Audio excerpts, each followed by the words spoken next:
ఈ అమ్మఒడి పథకం పడుతున్నాయి సార్. మాకు పిల్లలకి బుక్కులు ఇచ్చినారు, బ్యాగులు ఇచ్చినారు, అన్ని ఇచ్చినారు సార్. మేము చూసామని అదే పనిగా జగన్ వచ్చినాం ఇక్కడికి. చాలా సంతోషంగా ఉంది చూసినామని. అయినా అన్ని చెప్పినవన్నీ బీదోళ్ళకి మాత్రం చేసినారు సార్. ఇంటికన్నా పడ్డాము. అమ్మఒడి ఇచ్చినారు, మా అత్తమ్మకి 18 ఏళ్ళ డబ్బులు వచ్చినాయి, మాకు రుణమాఫీ వచ్చినాయి. మా కుటుంబంకైతే బాగా జరిగింది. ఒకరి గురించి అయితే మనకైతే తెలియదు. నా కుటుంబం వరకు నాకు బాగా జరిగింది సార్. ఓట్లేలా మా రుణం మేము తీర్చుకోవాలి.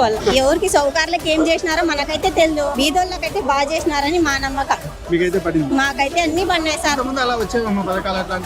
అంతగా మాకైతే రాలేదు సార్. ఏంటి పథకాలు ఏంటివి రాలేదు. ఏమనలేదు సార్. మాకైతే మీ ఇష్టము, ఓటు వేసి మీ ఇది అన్నారు అంతేగాని వాళ్ళకే ఇలా వీళ్ళకే వెళ్ళేం లేదు. మేమైనా కానీ ఎక్కువ చూడాలి కదా ఎట్లా చేస్తున్నారు లేదు అని. మాకు బీదోళ్ళకి బాగా చేస్తున్నారు.